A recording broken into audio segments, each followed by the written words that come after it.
Welcome back to the Robinson Replay. It's your favorite father-son sports podcast. What's up, Dad? Good evening, son. How? Doing fantastic. Excellent. We got a lot to talk about today, don't we? Yeah, a lot of things gone on over the last week and things coming up too. It's that time of month, the madness begins between the NFL free agency and playoff basketball coming soon. And then we got of course, March Madness NCAA tournament coming up. A lot of stuff in March. We're covering a lot of sports today, some for the first time. Yes. Some for the first time here. Firstly, here, we're going to talk a little bit about F1, or I should say, I'll talk a little bit about Formula 1 This one I'm going to here. sit out. This is your scoop, bro. Yeah, you know nothing about Formula 1, right? Pretty much? Just that it's really actually become a little bit more popular in the United States. I know that they have a couple races here, which they've never had there until recently. I know they get the one in Vegas and the one in, was it Miami? Yep, Miami. Mm-hmm. And then you so got Austin as well. Austin. So, okay. yeah, So you got three. I'm done. Go ahead. Yeah, no, I think, F1 is such an international thing, very, very international. I think if there was a really, really good driver who was American, that would really, really bolster up the F1 fan base right now. Obviously, growing in popularity for myself, discovered it through the Drive to Survive series on Netflix there. Must-see TV just came out with a new season a couple days ago, last week. Binge watched the whole thing in a weekend, all ready for then this season of F1. So we have the first race this weekend in Australia, in Melbourne there. You see here the different drivers for the different teams and stuff like that. If you're interested in learning anything about F1, definitely watch Drive to Survive. You'll be caught up to date with everything really you need to know coming up for the next season. For the most part, there were a lot of different rule changes to the cars this year that I was reading. Some interesting things to the cars themselves, making them 50% hybrid, or basically 50% electric, 50% gas now, as well as some other aerodynamic things, some different things with the overtake button that they use and everything. So interesting stuff there. But Lando Norris was the winner of the Cup last year for the Drivers' Championship, and then for the Constructors' Cup, which is the team championship, was McLaren there in orange there with Norris and Piastri. So they should be right on the top again this year, but obviously Max Verstappen up there at the top for Red Bull is probably the greatest F1 driver of all time. And so he is the clear favorite coming out here. So as far as team-wise, Mercedes is the top team to beat. Supposed to have a really, really good car this year. They have George Russell right behind Verstappen on this list here, who's supposed to have a really breakout season this year. He was doing really good last year. And then the young prodigy, Kimi Antonelli, he is like, I don't know exactly how old he is, but I mean, he must be like 18 years old or like 17 years old. He's like a little kid. Like in the Drive to Survive series, he had like just gotten his driver's license, and he had already been driving for the Formula 1 team for a year. It's insane how young they get these kids into racing. And there's different types of Formula 3 American drivers e-driving. I Just can't. Top of your head. There probably is. Off the top of my head, I can't think of any. Maybe Lawson. That sounds a little American. Yes, Lawson. Yeah, you're right. Lawson is American, I believe. I believe so. Okay. Yeah. And if you look at the schedule over there, Luke, you know that United States has more races than any other country. That's amazing. That's amazing for a sport that you don't think of as an American sport. Of course, that's where the money is, probably more money than other places. But if you look at it too, I'm just hoping that Bahrain, that they're able to have that Bahrain, that they're able to have that in about a month and a half, if things calm down over there in the Middle East, I hope they're able to have that. And like Yeah, Saudi well, then you got Arabia. Saudi Arabia there too. Yeah, So yeah. So those two, and then you got Qatar and Abu Dhabi in the end. That's not till November, so hopefully it's long gone and done by then. But yeah, I'm Uh-huh. just hoping that they don't have to postpone or maybe move the schedule around or what they'll have to do for Mhm. that. I hope it's able to still go on. Yeah. Well, it sounds like we may actually have a special guest that's going to be doing a special quick appearance real quick actually. Oh, really? Hi, I just wanted to correct for the audience. Just for the audience here. Lawson is actually not American. Who's American Yeah. there? We Lawson's used what, from the UK? Lawson is from Australia. Well, all right. Well, thank you. But we used to have an American driver. However, this is really, really exciting news right here. Cadillac is a new team in Formula One, and they have. So there's two new teams. Audi rebranded, obviously was a rebrand, but Cadillac is basically a brand new team. They haven't made their own engines. They will be using a Porsche engine this year, I believe. But they have an American driver in their pipeline. Maybe not this year, but next year we will have an American driver. Yeah. Previously, we've had Logan Sargent. He used to drive for Haas, but he lost his seat because he wasn't competitive enough. So there's no American drivers on the paddock. And Currently, there's not a single American driver. No. And we're in 3 American cities. Good job. All right. Good job. Well, to all the little kids out there, start racing so we can have an American prodigy. Start your engines. Thank you for that guest appearance there. Very good. What a treat. What a treat. What a treat. What a treat. I tell you, she's got knowledge of the F1. There we go. Yep. And so, Dad, if you had to pick a team here, knowing nothing about this, who would you pick? I'm going Red Bull. Red Bull? Okay, I'm going Red Bull. That's a good pick. That's a good pick right there. Yeah, why not? There's the top there. Top 3. Mm-hmm. Yep, they're the top 3 right there.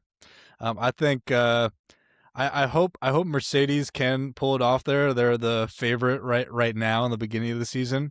They're my pick to win the Constructors, but I think a team that was surprising to me in the series Drive to Survive was Williams, who has 2 really great drivers. Albon, who's a little younger, Sainz, who's Carlos Sainz, who's a little bit older, very experienced. One of the best drivers on the paddock. He was coming from Ferrari, who is one of the best teams there as well. Quick, how this works?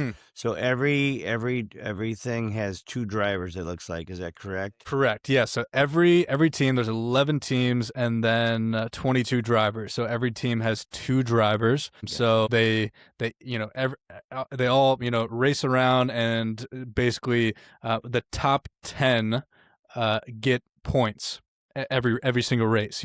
10 would get 1 point, and then 9, so on and so forth. Top position person who finishes first would get 25 points, I believe, to their team right there, essentially. And so these drivers are not only competing for their teams, but also for themselves, because there's 2 separate cups essentially going on at the same time: the Constructors, which is the team cup, and then the Drivers Cup, which is for the driver in itself. Last year, like I was saying, we had Norris win for McLaren for the drivers, and then also for the team, McLaren won because Norris and Piastri were both really strong up there together. So yeah, does that kind of make sense? Yeah. I was just looking at it, observing and noticing these things, even though I don't really know much about it. Yeah, it's fascinating. Yeah, I think it'll grow more in America there. I mean, Miami and Las Vegas are both newer races there, but I find it super fascinating, and I'm excited to watch this upcoming season here. So it's pretty long. Good. It's from now until December. So you know what it sort of reminds me of? It sort of reminds me of a soccer schedule, like the MLS. They play forever. They play from now until it's December, basically, too, until the cup's over. It's a long season. It's a long season. It is. Yeah. Yeah, but obviously every stop they make like a whole thing out of it, right? Like it's a whole weekend. They have one day of test racing, and then they do another day of qualifications where they get the seating of where they're going to be placed within the actual race day of where they're starting off at. That's determined on qualification day of who has the fastest lap around the wherever they're racing. So and then whoever has the fastest lap then goes beyond that of like 1, 2, 3, 4 position wise. And I'm assuming they have different styles of tracks. Is that correct? That is very correct. Yeah. So some of these races are like street races where, like they're actually like in streets, in cities and everything like that. Like I know that's the Vegas one. Las Vegas. Yeah. Las Vegas is a street race, like where they actually have the streets, which is very difficult, right? They're, right. And a lot of these places, they're super, super narrow. Monaco being one of the big like historic street races where it's super tiny. You make one wrong move and you're up against the wall and your race is finished and the whole thing is screwed for you and your team there. Whereas some other ones are like actual more like racetracks where you'd think of something more you'd see here in America, like the maybe Indy 500 or some stuff like that. But yeah, gotcha. Are you gonna become an F1 fan now?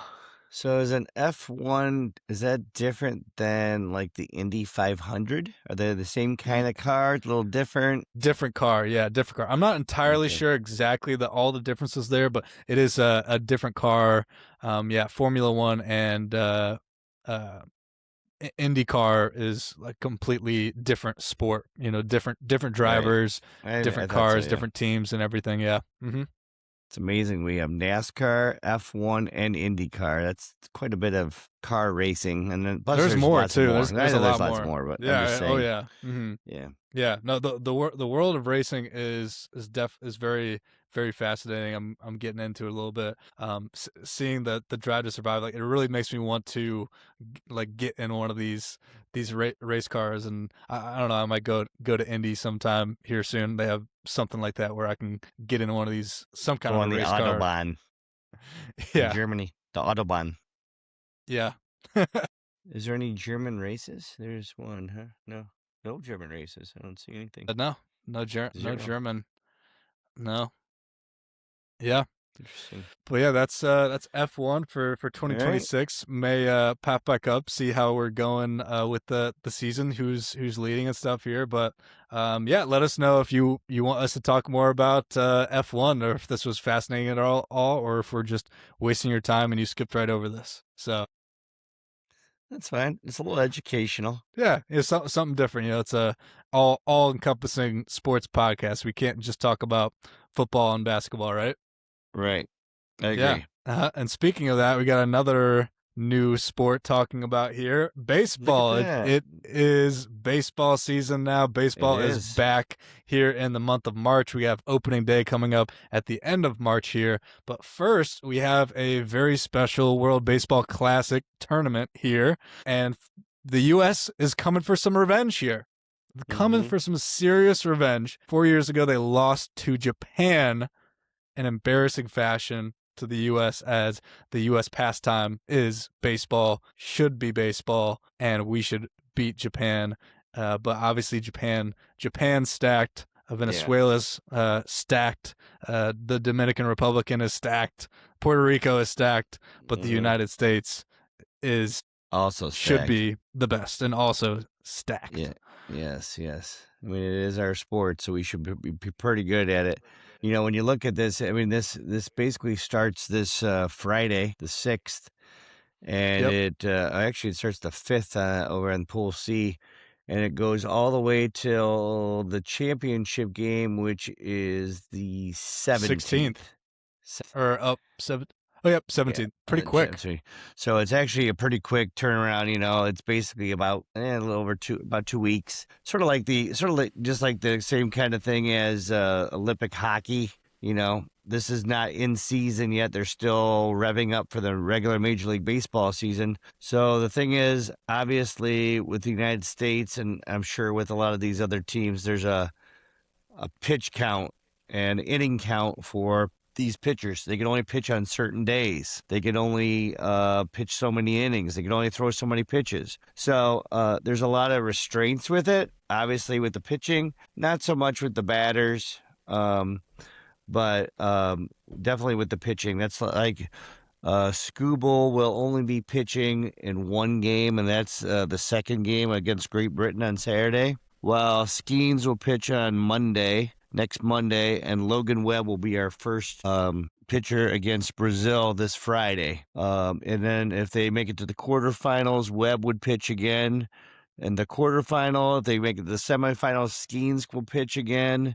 And then if they make it to the final, Nolan McLean, which nobody's ever heard of, a young guy, he would be pitching in the final. So it sort of stinks that Scooble is only allowed to pitch in one game. And I'm not even sure the number of pitches or innings he is allowed to pitch. So, it was not only that, but these guys are just revving up, getting ready for the season. So they can't go out there and throw a lot of pitches and everything anyways. Yeah. They're just pitching on their days that they would normally pitch during spring training. So that's why they do what they do. But our lineup is loaded. I mean, we got 3 of the top home run hitters, with Judge, and then we got Schober, and then we got Cal Riley, the last year's home run derby winner.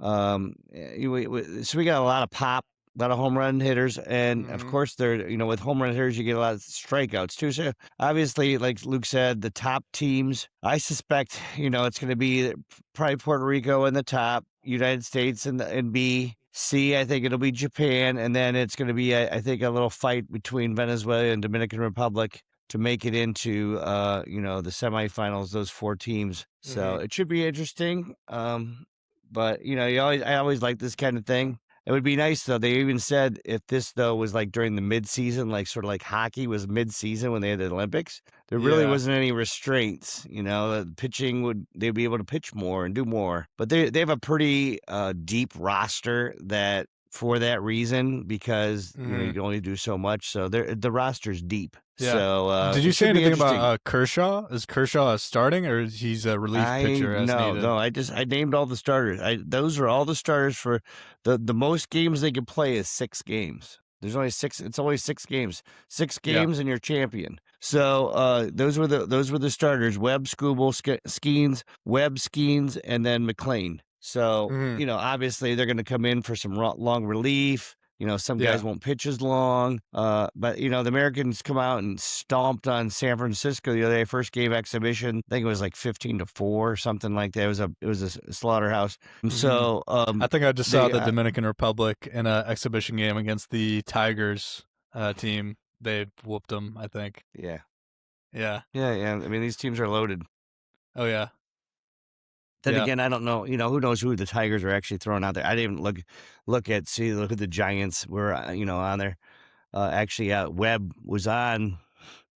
The Giants is pitching for the United States, so it's obviously they don't have, and obviously the Giants aren't out there to try to win the game. Either the Tigers, they're just out there to get their practice in to get ready for the season.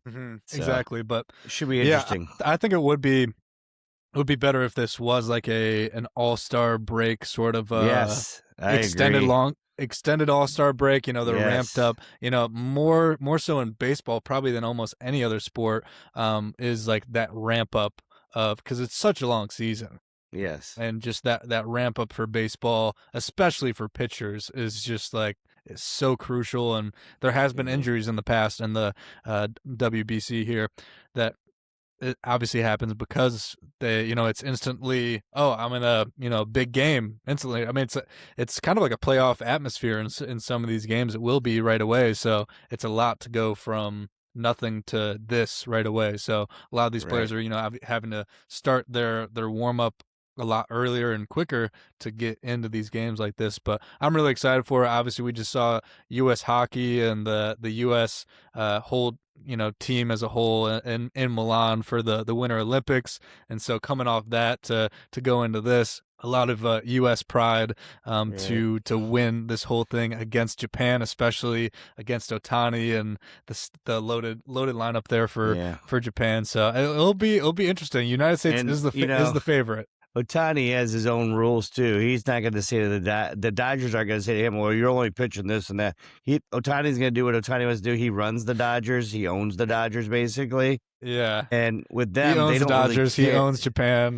They don't care who's their opening day starter because the Dodgers are expected to be in the World Series, and that's the end of story. So it doesn't matter who they throw out there when you could buy your team like that. I mean, the thing that's sort of interesting too is that when you look at Pool A is in Puerto Rico, Pool B is in Texas, Pool C is in Japan. Oh, that's a advantage to say the least. And then Pool D is in Miami. So it's sort of interesting the way they have, two of the four are in the U.S. United States, and then when you get to the semifinals and the championship, those are both in Miami too. So sort of interesting.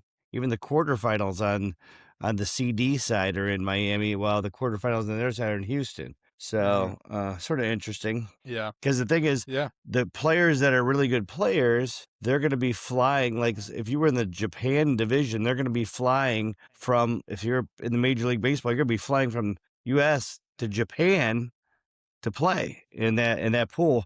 So I think that's sort of, that's a lot of travel. What's that? What do you mean? So if you're Ohtani from the and you've been U.S. to...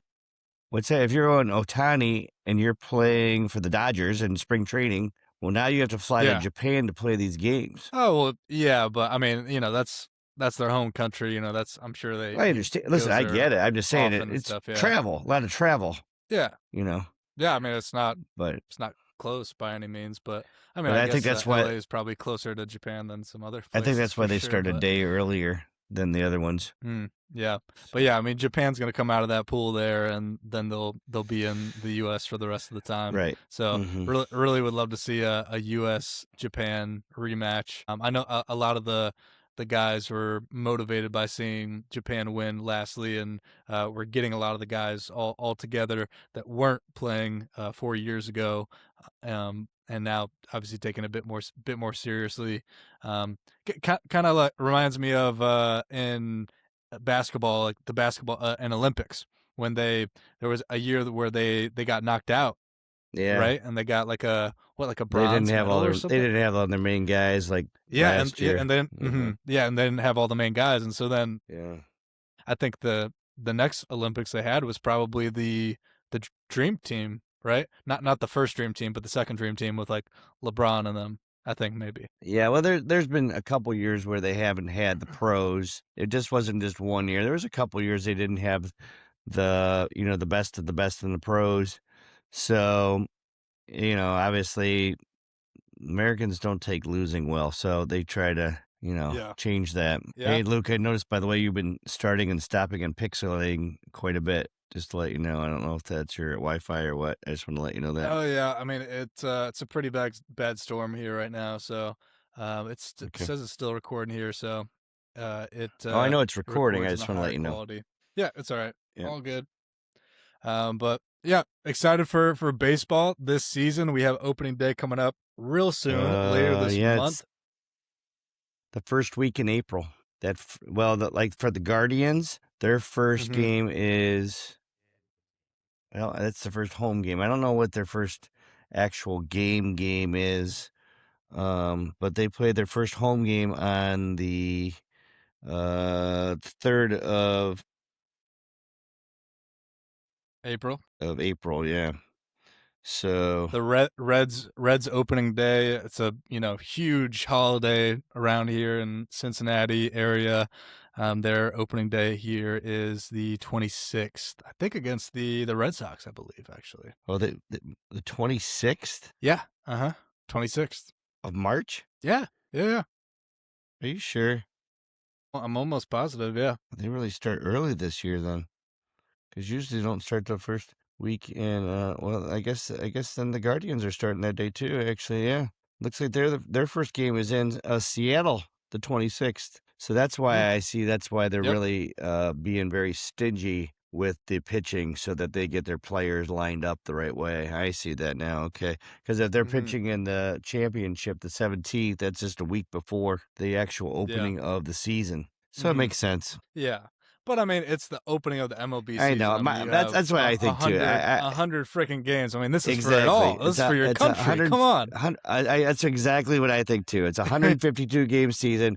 If you don't have a guy out there that you can roll out for the first freaking game and then have your number one guy come out the second, I mean, come Yeah. on. It's not going to make that Yeah. much of a difference. If you're good enough, you're good enough. If you're not, sit on the bench. That's what my Exactly. philosophy is. But Yeah. I don't get it. Yeah, excited for baseball. We'll talk more about baseball here in the coming weeks. Yeah, Maybe do some. that's the crazy thing is that'll be in full March Madness mode then, right before the season starts. But it would definitely hit the baseball too. I love baseball because the reason I love baseball so much was my sport when I was a kid, and not only that, but it reminds me of warm weather coming. So that's something to look forward to. And I always used to go to all the opening day Mud Hens games here in Toledo. With all the different guys over the years and stuff. It was a lot of fun. So I love baseball. Yeah. Actually, it was one of Luke's best sports. Yeah. I was a pretty good pitcher. Not a very good hitter though. Yeah. Thank you. That's all right. It was fun. You're a pretty good coach too. Yeah, sort of. All right.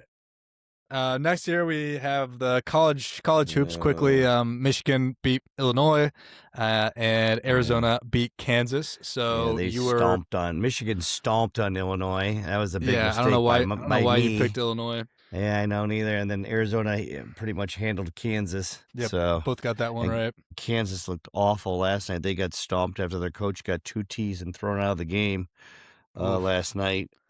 Yeah. Wow. I tell you what, that Big 12, they are just beating the heck out of each other. And there's nobody in there that can do any kind of consistency in the Big 12 at all. There's nobody. The best team, it looks like to me right now, is Arizona. They're the one that has, I think, the most quality wins of any team. So, needless to say, they're going to be definitely ready for the March Madness for the amount of great teams they played. Yeah. Well, super stoked for March Madness coming up, and we got ourselves a treat here this weekend, and then some divisional tournaments next weekend, right? Yes, this weekend is the last regular season weekend. Mm-hmm. Next week, starting Monday, Tuesday, even some Sunday, the lower division basketball tournaments will start, and then as the week progresses, then they'll start having ACC, Big 10, Big 12, all those kind of things. So by a week from this Sunday will be March Madness. We'll know the teams that are in and the teams that are out. So don't forget this Sunday. Turn your clocks ahead an hour. So don't forget. Yeah. We got a rematch here. Duke, North Carolina. This is at Cameron, yes. Do you think the Dukies can pull it off here after losing to them the first time? I definitely think so. At home, I have no doubt. I would think that Duke will definitely win this game. I'm not sure. I was checking right now to see if Wilson was going to be back for that game. I know he's been out with I believe he had a broken bone. And so I was seeing if Wilson was going to be playing in that game this weekend, but Duke has been smoking hot lately. I mean, they've been beating people by 20, 30 points a game lately. They're firing on all cylinders, and I think Coach Shire, this is one of his best coaching years that he's had there at Duke. He's really got them really working well together. Their defense has been amazing. So I'm pretty much thinking that he says he's questionable for. By the way, Wilson, their number one player, is questionable for Saturday. So I even if he plays, I still think Duke is taking this one. Last time they played, Duke was winning literally the entire game till I think it was 0.4, 0.1 second, whatever it was, and they hit the 3 in the corner. I do not see this game being that close, but then again, it is a rivalry game, and we know how rivalry game goes. You never know what could happen, but if I had to pick, I'm picking Duke, and I know my buddy Phil is going to go, well, then I'm taking North Carolina. So just like last time, I picked against Duke, and he's like, "I'm picking the opposite." So whatever I pick, Phil picks opposite. There you go. It's kind of smart, yeah. Oh, Yeah, I turned on the Duke North Carolina game that when they were first playing earlier in the season. It was like with 1 minute left, so I tuned in right at the time, and then it's obviously crazy. they hit that game winning shot, and then had that whole debacle of the fans coming on the court, and then there was still like what point something seconds on Yeah, there, and and somebody yeah, got that's what punched in the happened, right? face. Yeah. Yeah, yeah. So I'm I not know that. misremembering that, right? No, you're not. Yeah. So Yeah, I don't think yeah.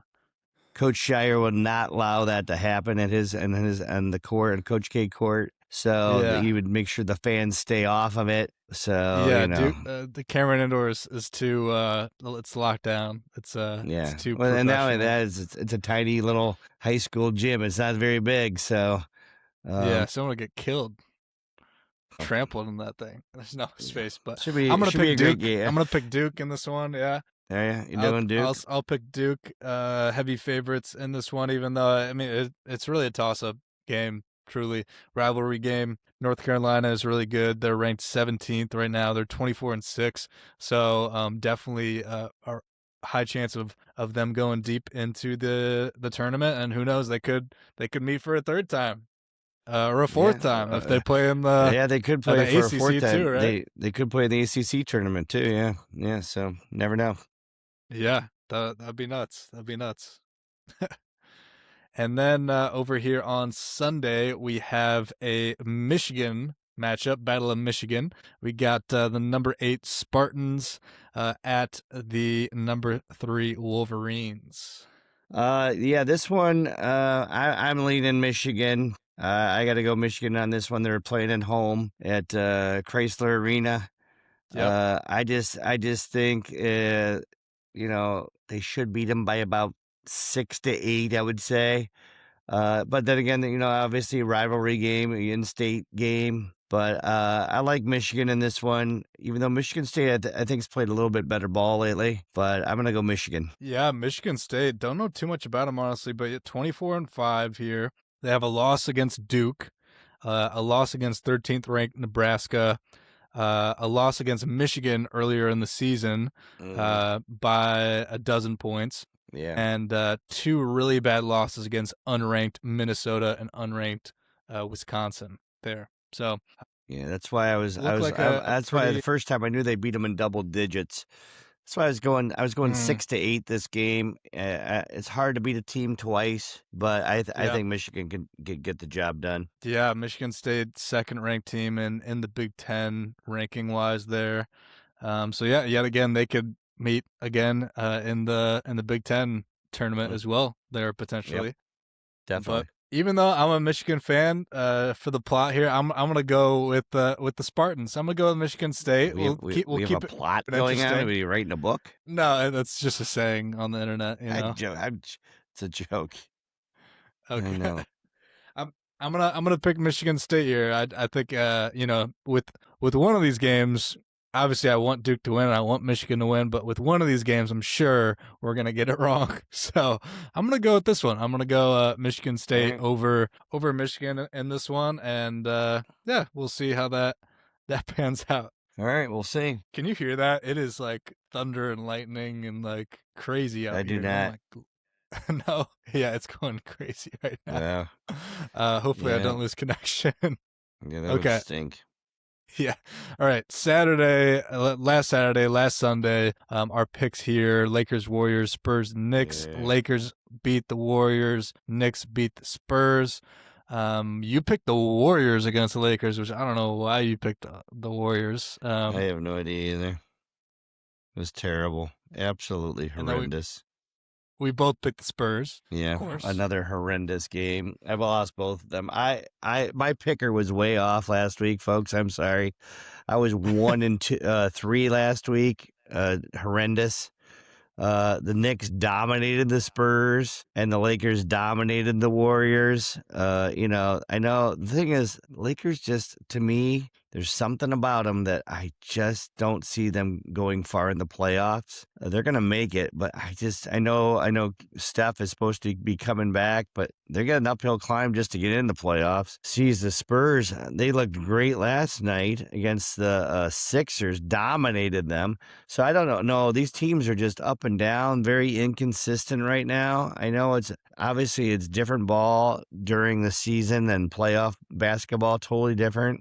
But there's no real good consistency that I see game in and game out of any team, really. Even, Oklahoma City, they're up, they're down. I know SGA just came back, but there's no consistency in the NBA right now, really. It's very up and down. Yeah, I mean, it's anybody's game to go all the way. So it's still pretty open there. I think so too. I think it's wide open this year. Yeah, I was surprised. Obviously, Spurs lost there, but hey, it's NBA. Anything can happen, and we got 3 more games for you this weekend to pick. Hopefully, Dad doesn't get all 3 wrong here. I should just pick the opposite of you. What are you gonna pick here, Dad? All right. Well, Curry may be back for this weekend, but I'm leaning towards him still sitting a little bit. Thunder looked good earlier tonight. I'm going with the Thunder. I would like to see Donovan Mitchell start to play some games here. It's starting to concern me a little bit with this groin injury he's got. He hasn't played in, I don't know, 4 games, 5 games now. It seems like they're all meshing together. I still think that the Cavs are going to beat the Celtics at home. Cavs will win. The Cavs also have 4 days off. They played last night. They don't play again till Sunday. That's their longest break in a long, long time with all these back-to-back games and everything else. I think they'll be well rested. Maybe Spida will be back for that game. Celtics are getting their butt kicked tonight. Knicks and Lakers. I think Knicks are the tougher team. I'm going with the Knicks over the Lakers on Sunday. So mine's Thunder, Cavs, Knicks this week. Go ahead, go opposite of them. I dare you. I'll stick with the Thunder for sure. I'm sticking with the Thunder over the Warriors. Warriors have had a tough stretch here lately, especially if Curry isn't out there. But we'll see. Thunder definitely a better team. Thunder just beat the Celtics today, I believe. No, did I see that? That was they beat. I'm sorry, they beat the Knicks. They beat the Knicks today. Yes. They're on a 1, 2, 3, 4 game winning streak, and then they lost to Detroit, and then had a 3 game winning streak before that. So yeah, Thunder over the Warriors there on Saturday. Sunday, I'm going to pick the Celtics over my Cavaliers as well there. So I'll go opposite of you there. I think Celtics are supposedly getting back Tatum this Friday. So is it this Friday? That's what I saw. I swear I saw that somewhere. Yeah, I saw he might come back sometime before the playoffs, but I didn't see Friday. Okay. Maybe this was wrong. I mean, I did see it on the internet, so I guess you never know 100%. Right. Tatum, as of February 26th, that's not very recent. He on February 26th, he has recently been in full go in 5-on-5 scrimmages with the Celtics in practice. Good for him. So, yeah, Celtics number 2 in the East right now, 41-21 with Tatum back as well.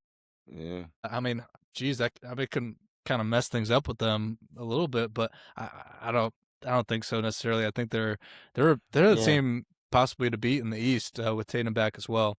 They could really be rolling. Jaylen Brown having a career season this year. So I'm going to pick the Celtics over the Cavs, and then Knicks at Lakers. I'm going to go with the Lake Show at home there against the Knicks. The Knicks can't stay consistent for too long, so they won last week. Nobody can, really. Nobody can. No, nobody can, but I'll pick the Lakers in that one and go against you. You pick the Knicks, right? Yes. Yeah, so I'll pick the Lakers. Yep. Good job. All right. Hope you lose. Sounds good. All right. Next here we have bringing back the NFL a little bit here. We got some off-season stuff. We had the Combine this past week.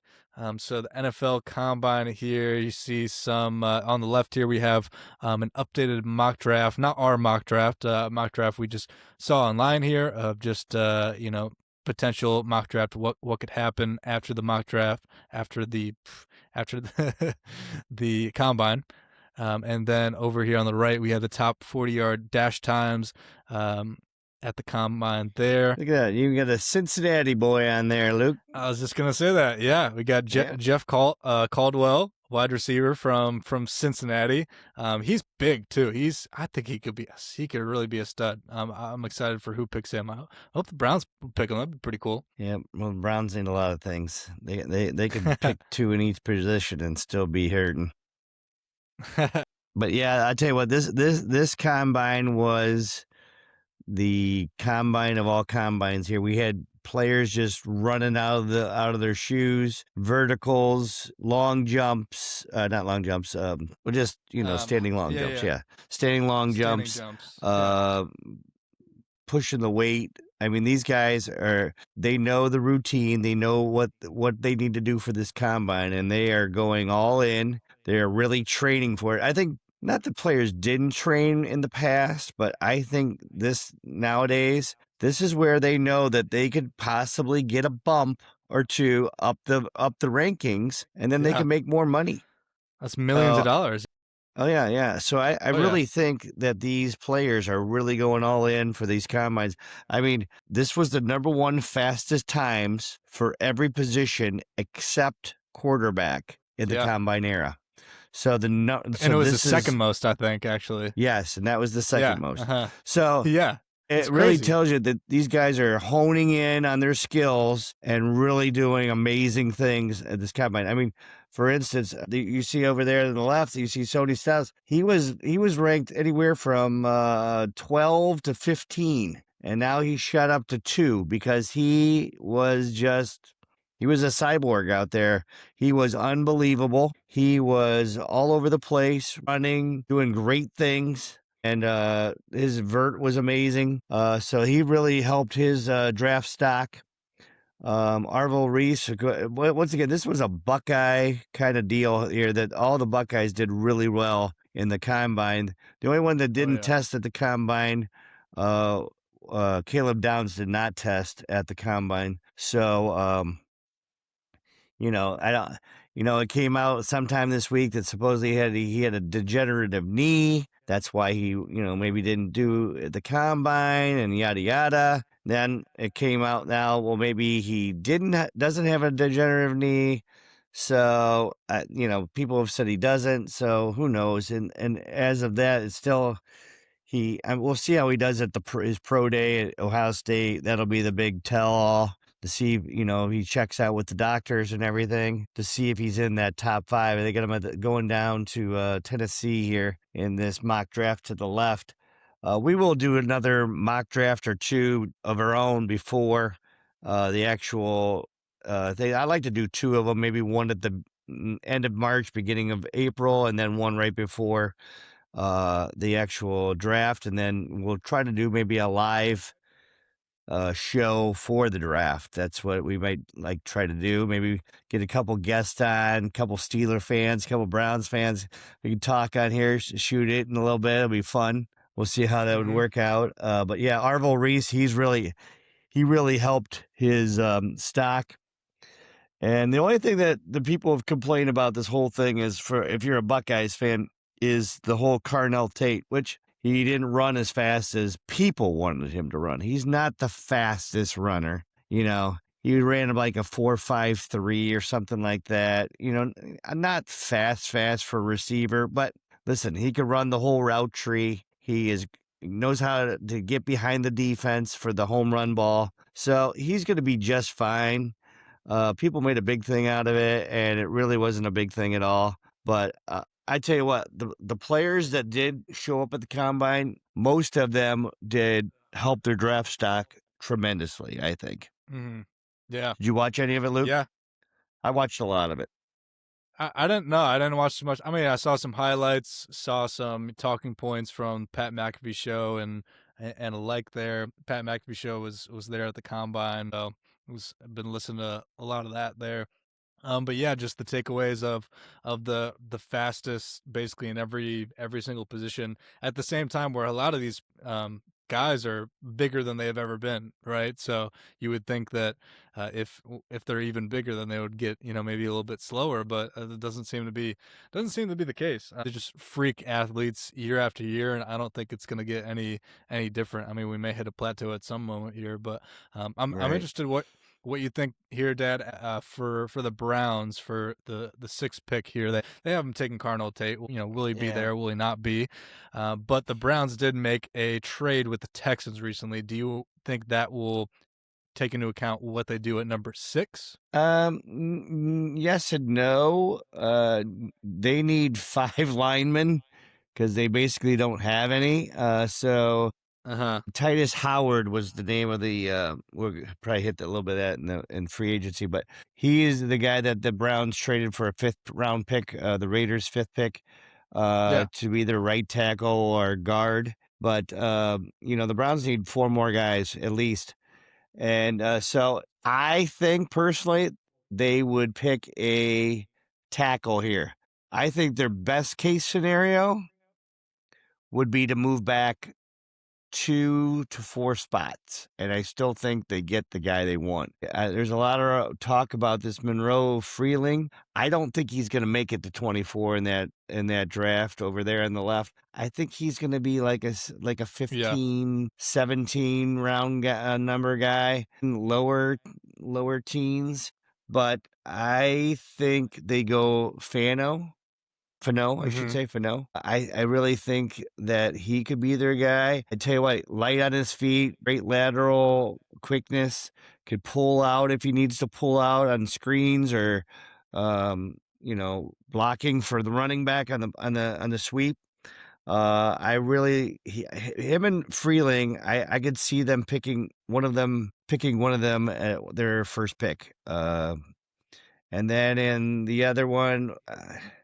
I see that as possibly a receiver or even another. I know it's not sexy, but they need linemen, and I Yeah. could see them, going with a receiver there like a Jordan Tyson. I don't know if he makes it that far. The problem is the reason why Jordan Tyson would make it that far is because his injury problems.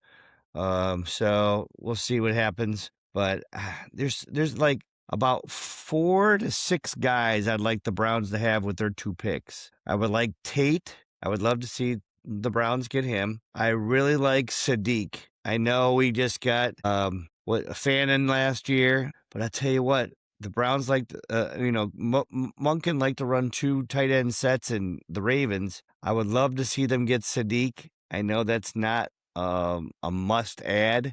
Can you imagine Sadiq and Fannin and then you could put Sadiq even in the slot? Oh, that would be amazing. The guy's a physical specimen. Yeah. Record tight It's end speed oh, time for the it'd be amazing. I know that isn't, but my thing is you want to get best players. And I know that we shouldn't pick defense, but if you could get a Caleb Downs or Orville Reese Bailey or on the wing, opposite Bailey. Myles Garrett. That'd be Yeah. amazing too. Yeah. But one guy that I know they're not really thinking about is the guard, Ione. Is that how you pronounce it? Ione, Ione from Penn State. This guy is Yeah. a mauler. He's a mauler. He gets out. He definitely could run the sweep. He's got the swing. He is. I know we need a tackle. I get it. But gosh, if somehow they could move back a couple spots, get him, and then if Freeling is in that 24 spot, or if they can move up a couple spots to get those 2 linemen, those are my 2 favorite linemen, and with Fano. Those are my 3 favorites, really. If they could get 2 of those 3, that would be amazing. But there's so much they need. But that's why I could see them also they do, need like so I said much. before, trading back a couple picks to, to get some, even more like players. a 2nd or 3rd round pick for next year or later this year. Yeah. Yeah, I agree there. So for the combine, that's what we got there, and then some free agency talk. So We have some of the top free agents in each position here: quarterbacks, tight ends, running backs, wide receivers here. So for offensive, you didn't send me any defensive players, huh? I know.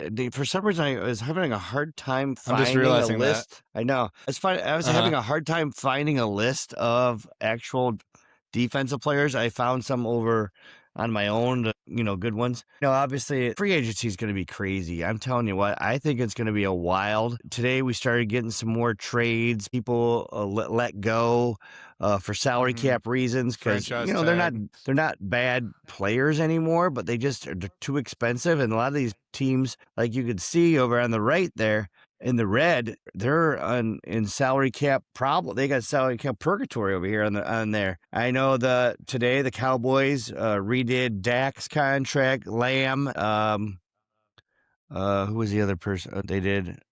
Lineman Smith, I believe it was. They redid his contract too. So now they're just above I think they only got like $7 million above the cap now. So there's still a lot of work to do for a lot of these teams before next Wednesday when the actual season begins. The start of the season begins next Wednesday at 4. You can start talking to players at noon on next Monday. But they're talking to these guys now. Who are you kidding? I mean, let's be honest. So there's a lot to go on between now and next Wednesday. Yeah, we had a big trade earlier today, just a couple hours ago. Trent McDuffie, cornerback for the Chiefs, gets traded to the Rams for a slew of different picks. Their 2026 first round pick, the 2026 fifth round pick, 2026 sixth round pick, and 2027 third round pick. Yes, I think this is a win-win for both teams. Yeah, this is one of those trades. Usually, you don't see this very much. Usually one grade over in the other grade. But I think these are both A's for both these squads, just because I think this is a year that Kansas City's going to struggle. McDuffie was on the last year of his deal coming up. They got out of his salary cap money for this year, and they don't have to re-sign him for next year to a big, huge deal. While the Rams are all in, they really are going all in this year. I could see it. They're going to, they got Stafford back. They really needed to shore up their defense. McDuffie's one of the top corners in the league, top 5 corners for sure. So and for that, Kansas City, they got to get a little younger. So for them to get a bunch of draft picks to help them out, I think it's a win-win for both teams here for sure. Yeah. Some I other like news today. Yeah, some other news today. You got Stephon Diggs being released. We got another big trade as well. David Montgomery for the Lions going over to the Texans for a few picks over there as well. What else we got here? The Colts placing a transition tag on Daniel Jones, so he will be back with the Colts there. Also, got news that not necessarily. Not necessarily. Yeah, somebody can match or go above it. Yeah, what is a transition tag? So transition's a little bit different than your normal franchise tag. So with the franchise tag, if you would lose out on that player that you franchise, you would get 2 number 1 picks. They owe you 2 number 1 picks if for somehow somebody would outbid you. And so the franchise tag for Daniel Jones would have been like $43 point some million, while the transition tag is $37.83 million. Transition tag, you can bid on him, and they could sign him to a 3-year, $100 million contract, and the Colts may say, "Ooh, it's out of our ballpark. We can't do that. We're cap struck. We have problems." And if they would lose out on him, they would lose out and get nothing in return. However, if they would have put the franchise tag on him, it would have cost them another $6 million or so. And they would have owe them 2 first-round picks for any team that would have signed him. So it's a very risky deal to try to save $6 million is what it comes down to for the Colts. So you never know. Jets come in. Jets got lots of money. They need a quarterback. Never know what could happen. So, while, franchise tag was used on Pitts, Pickens, Hall, So yeah, the difference is transition tag is based upon the top 10 at that position, while the franchise tag is the average of the top 5 at that position. So that's the difference between franchise tag and transition tag. So just for Yeah, I mean, a little I education. would find it hard to believe that Daniel Jones wouldn't be coming back to the Colts there after the season that he had there. I mean, why can't they Yeah. just work out a deal with them? I don't know. Yeah, It's well, too I much think, money. like I said, I think the Colts are trying to be cheap. Yeah, They got 32 million. They don't want to invest all in just him. yeah, But as of right now, I mean, it says there they got 32 million. He's going to cost you 37. So you're going to have to find out ways to, I think they're going to try to find a way to sign him a little bit long term to get him at a cheaper price this year so that they could roll the money into, years coming up. So that way, I'm sure that's their ultimate goal. But we'll see what happens. Some players that weren't yeah. franchised, which was sort of surprising. You see Walker was not franchise Trey tagged. Hendrickson. ETN, Hendrickson. Mm-hmm. Yep. There was who else? Yeah, a couple other ones that were sort of surprising there. Those were the main ones, though. Linderbaum, I tell you, I think he's going to be. Linderbaum is the center for the Ravens. I think he's going to be one of the high priorities for a lot of teams. He's definitely top 5 center. But the whole free agency, I believe, this year is going to run through Mr. Malik Willis. I think that wherever he goes, then all of a sudden the domino effect of where other quarterbacks fall will be with that. I think if, like, let's say he goes to Minnesota, or let's say he goes to, the Jets or the Dolphins, he's linked to the Dolphins because their old coach, the defensive coordinator for Green Bay, is now the head coach at Green Bay. And then plus their GM is also affiliated with him too. So, there's a lot of what ifs there that could happen in order to see what could happen next. I tell you what, I really like Yeah. the Browns to What also. you don't have, on that list there, quarterbacks who was released as well as Kyler Murray, right? Yeah, he was just getting released. Yeah, that was this was printed before. Yeah. Yeah, Well, he's getting when you released say, too. would you say who's more desirable there between the two? Well, Wills is a lot younger and a lot more raw. They're both running quarterbacks. For me personally, I like Wills, even though he's got a small slate. He's only I think played. it's I started Willis. like 7 Is it games. What, Malik Willis? Willis? At Yeah, least that's sorry, how it's. Willis. My bad, Willis. Uh-huh. But yeah, I think he obviously has a small. He's only had played like 7 starts, while obviously Kyler Murray has a lot more starts. I don't know if it was just the Arizona jinx, and if he goes to another team, all of a sudden he's going to be resurrected like Baker Mayfield was, going to Tampa. Could Yeah, happen. I could be. You know, Yeah. He just has to be put obviously, in the right franchise. I mean, Arizona is one of the worst franchises yeah. in Besides the in all Browns, of yeah, sports potentially. I mean, yeah. definitely in the NFL, they're top 5 worst franchises, no doubt. Yes, definitely. So, I don't know. I'm torn. I know we talked a little bit earlier about why not the Browns take a chance on him. I Ugh. get why some people say yay and some people say no. I get it both. You don't have to, cover your hands. It's okay, your eyes. But I mean, I get it both. I'd like to see Shador, see if he's got it or not. Obviously we've rode the Watson train. We know how that is. But these guys that are coming in want to give them a shot. They're new guys on the block. Everybody's starting with a fresh slate, even though you might know some of the things. But obviously Watson used to be a Pro Bowl quarterback, but he's now 30-some years old. So Yeah. he's got a lot of baggage. Obviously, some of these teams, they got to shore up their lines. Doesn't matter who they have back there quarterbacking. If they're getting sacked in 3 seconds and everything else, it doesn't matter. You could have the best quarterback in the world back there, and if they aren't protected at all, it doesn't matter. So we'll see what happens. These right here were just basically the weapons, quarterbacks, tight ends, running backs, receivers. There's a lot more out there. Some people are going to definitely overpay for some of these players. Somebody needs a tackle like Walker from Green Bay. A lot of people are like, he's the number 1 tackle. We got to, try to sign him. to me, if I'm the Browns or a team that really needs a tackle and they're going to sign him for, 60, 70, 80 million dollars, I don't think he's worth it. That's the thing about free agency. You got to remember, most of these guys, if they're that good, they'd still be on the other team, their team that they were on. Now, granted, I know some these players we have to get under the salary cap, and I get all that, the logistics of it.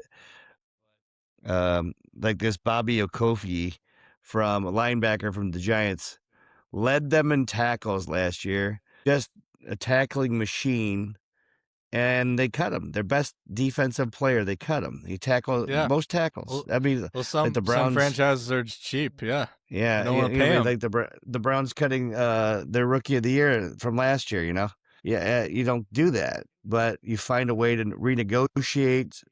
Bump the money down the road, whatever. Yeah. So it's going to be an interesting free agency. I love this time of year because this is like the Browns Super Bowl between the free agency and the draft. We've always messed both of them up, so it's sort of interesting how this goes. So I sort of know how it plays out. Yeah. I really like the Browns to get the Shaheed. I'd love to have him punt returner. I mean, if I could pick out different guys on this list and go, oh yeah, him. But obviously, you only got so much money, and they're in salary cap purgatory too. Between three players, between Watson, Garrett, and Ward, they get. I mean, that's a third of their salary right there off the top. Yeah. So yeah, I mean, they're they're the third lowest team on that list there on the right as far as yeah. What is this? They're overspending right there, so they really 17, don't have money Yeah, to spend. they Whereas haven't on the come out opposite and there, said, yeah, they haven't come out and said how they're going to restructure Watson and Ward's and Myles Garrett's contracts yet. I'm sure they're going to because they have to in order to sign Howard. Because technically Howard's not signed yet. These are trades they're going to be making when the new league season starts. This is going to happen. It officially hasn't happened yet. So they got to get under the cap in order to sign these guys that, to make sure they get on the club. So we'll see what happens. Yeah. Well, then, like opposite there. I mean, you got the Titans, Raiders, Chargers, Jets, Commanders, Seahawks there with the most amount of money to spend. I just saw that the Bengals are bringing back Dalton Reisner. Dalton something Reisner on the offensive line, which that means Joe Burrow will be coming back with a offensive line from last season to this season, which is the first time that's happened for Joe Burrow to actually have some consistency with the offensive line there. But his problem is he needs better offensive linemen, not the crap that he has. That's the problem. Well, it's like he needs the better good consistency of it. Yeah. I mean, and then again, they have no defense. I think it's more the defense. Yeah, it's more the defense now than the offensive line. But the offensive line is not that good either, though. I mean, I could go over all these teams of what they need, what they don't. Basically, though, a lot of it comes down to, like I said, these players are free agents for a reason. They are helpful. Are they all-stars? No. But, they can help. They definitely can help a team out. Lots of teams overpay for these, usually, especially a young team. If you got a young team with a bunch of rookies still on rookie contracts, you don't have much money invested. But once you get these high-priced teams, that have all these veterans and stuff, it becomes costly. So that's why you notice the teams at the top, the Titans, the Raiders, the Jets, those teams are young teams and they have lots of money. Okay. Yeah. Well, why doesn't Seattle sign Walker then for this deal? I was confused at that. I mean, I know he was trying to negotiate his deal at the parade. Yeah, I still think he's in the mix for them for sure. There's going to be a lot of guys, I think, that I know they want to test out the free agent market, see what anybody might offer them, and then go back to that team and say, hey, so-and-so's offering me this. Would you match it? Or, they might say, well, that's too much money for us. We're out. And again, you got to think about the position. Each position is a little different, especially running back position. Running backs are a dime a dozen. Don't get me wrong, Walker's a good guy and stuff like that, but you could get a Super Bowl MVP. 5th, 6th round running back and he comes in and he's a stud and he's serviceable once again because Yeah. he has a good Yeah. line or good scheme. So each player, they don't pay the running backs as much as they play, the receiver, good receivers, the quarterbacks, and if you're a stud lineman. So that's just the way it is, unfortunately. Even though they did sign Brees Hall, I think his Yeah. He got franchise franchise tag is like tag. 15 million. Is that right? I think it was $15 million, which is high, obviously. And I personally don't think Brees Hall is worth $15 million, especially for a team that's not going to go anywhere this year and you're going to franchise.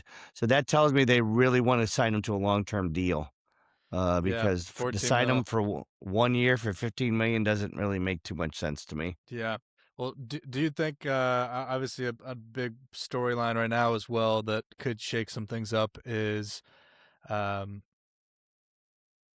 Crosby potentially moving somewhere? Do you Yes. think he will stay He seems very unhappy or with the go? Raiders organization. Yeah. I saw a thing today about something with Tom Brady's people were rubbing him the wrong way, and not necessarily rubbing him, but rubbing it like he didn't like what was going on there. Yeah. And so, um, I've heard Dallas in the rumor mill. I've heard a lot of different Mm. things about where he might go. So that Everybody's could trying be to one get of him. those things Yeah. too that, how many picks you're going to give up for a guy that gets hurt quite a bit because he goes all out. This guy works harder than anybody. He is a hard worker. He's a good player. He gets hurt a lot though. So how much are you going to pay for him? It's not like he's brand new guy. He's got a little wear and tear on him. Yeah. So we'll see what happens. He's not quite too young anymore there, but No. I really think he should stay on the Raiders, honestly. Um, that the Raiders could turn some things around here, obviously with the number one pick Fernando Mendoza on there, and some other key signings that they could potentially get here. I mean, Yeah. as you can see I on mean, the they list got here, the money for some they got the signings. money. Yeah, they got the definitely money have the money. to turn some stuff around. I mean, 2-3 years from now, we could definitely be talking about the Raiders completely different than we were last year as a laughing stock of the league. There, 100%. I mean, yeah, and So, I mean, obviously, look, the big thing is my thing is I always go back to this year at the Patriots. They went from was it 4-13 yeah, to 13-4 or whatever, something along those lines. So crazy. obviously, the biggest thing I said this before. You got your quarterback. Once you get your quarterback, it could flip like that. Oh It could yeah. flip quick. I mean, this was his second year in the league, and he brought a good season. They had a nice schedule. And they still need some more linemen and stuff, I think, to protect them. But they got a lot of pieces, even though they did cut Diggs today. I see, offensive lineman or a receiver and in New England's future. So we'll see what happens. You can turn around quick if you get that dude. You got to get that dude. Exactly. Yeah. Yep. And I still think for the Chiefs, I don't think the Chiefs this trade for them is necessarily them bowing out and saying that they're rebuilding. I think the trade is that they didn't want to pay him. They got him at the top of his line. I think he had one more year left on this deal.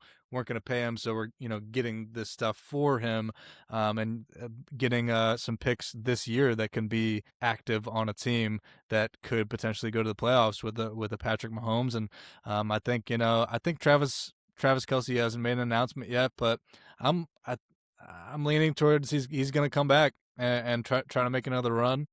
Yeah, And I don't know. they could try to pull off some other trade or some other signing of something there.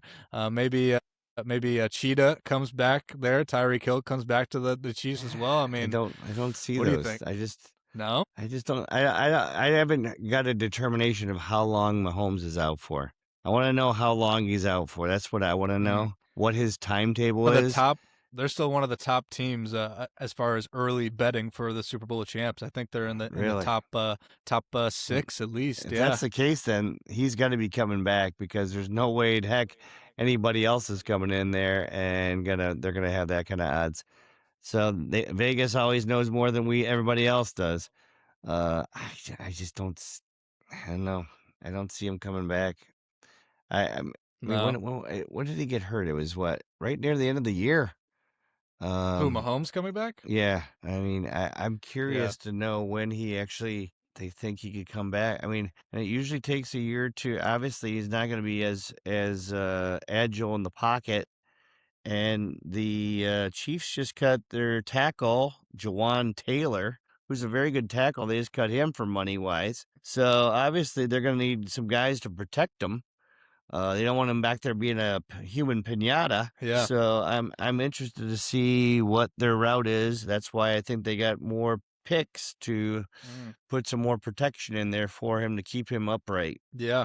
The Chiefs are, in fact, the 7th highest favored team for the Super Bowl in 2027, and way too early predictions at plus 1,400. Really?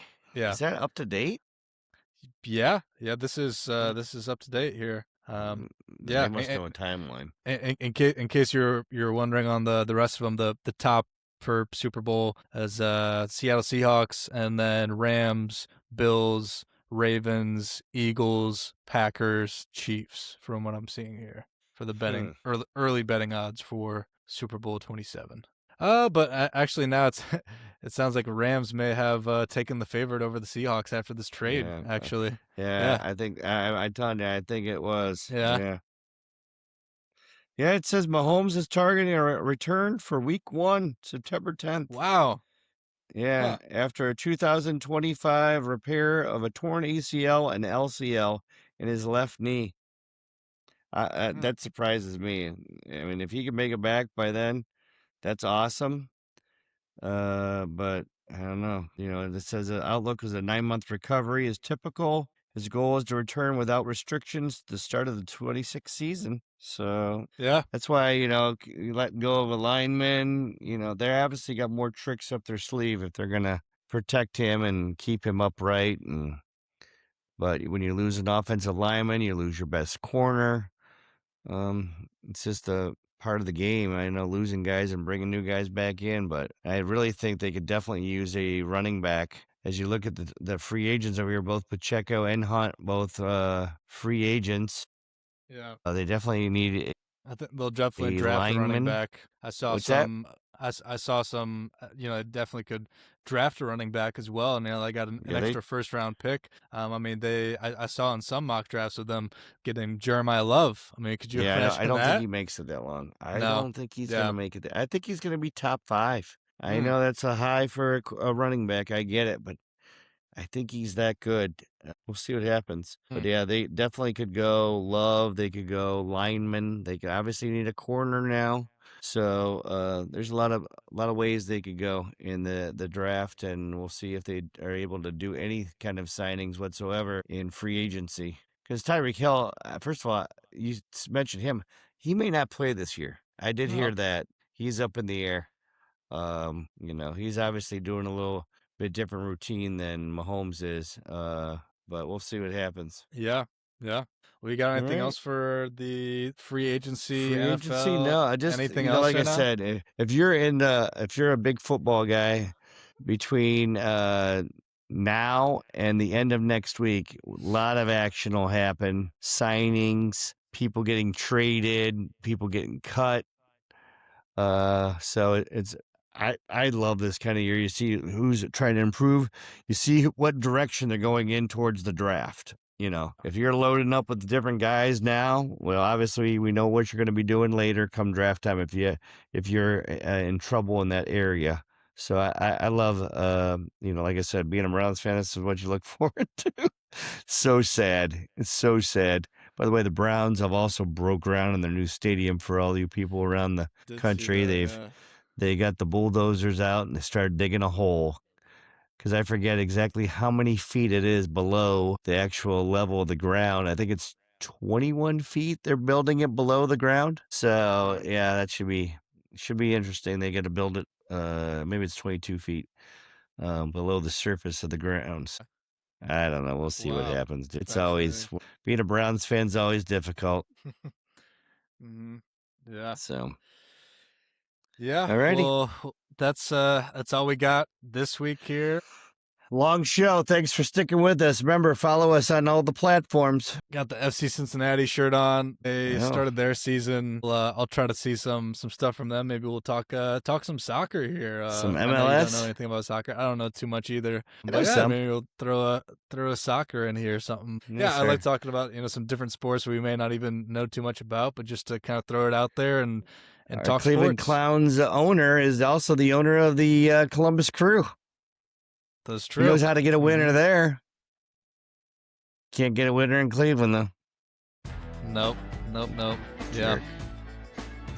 All right. Thank you for tuning in. This was the Robinson Replay. Later. Have a good week.